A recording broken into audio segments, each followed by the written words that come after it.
1990-cı ilin qanlı yanvar gecəsi. Həmin gecə Azərbaycan susmadı, Bakı susmadı. Tanklardan açılan ateşlər təkcə fiziki insanlara deyil, bir xalqın azadlıq iradəsinə yönəlmişdi. Lakin xalqımız məğlub olmadı. Çünki xalqımızın əlində silahdan daha önəmli şeylər var idi. Azadlıq iradəsi, azadlıq sevgisi.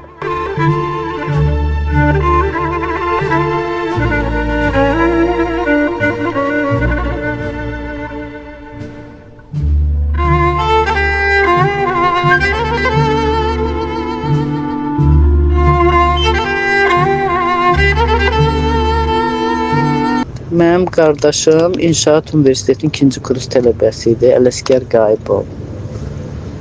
O çox gözəl oğlan idi, qoçaq, qıryatdı, vətənpərvər. O günü də nümayişdə idi, sonra gəldi bizə, mən Nərmanovda yaşayırdım. Oradan getdi tələbə yoldaşlarının yanına. Gecə onlarda qalıb, gecə səhər saat 1-də güllə səsinə oyanıblar. Qalxıb tez geyini 3-4 nəfər yoldaşlarına.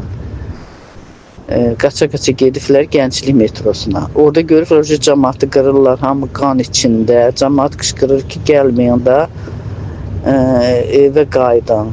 Bunlar ancaq qorxmayıb, düz güllənin üstünə gediblər. Oradakı yaralılara nə qədər kömək ediblər. Sonra oradan gediblər stadiona, Gənclikdə stadion var. Oraya gediblər, oradakı tankların qabağında əl-eləşə tutublar, tankın qarşısında dayanıblar. Orada yaralananlara yenə də kömək ediblər.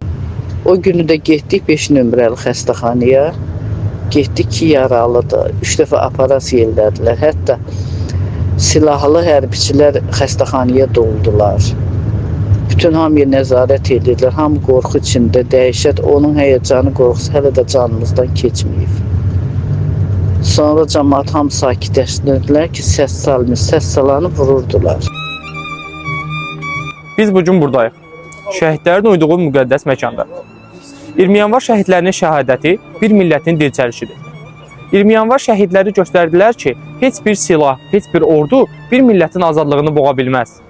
Biz bunu unutmayacağıq, unutturmayacağıq.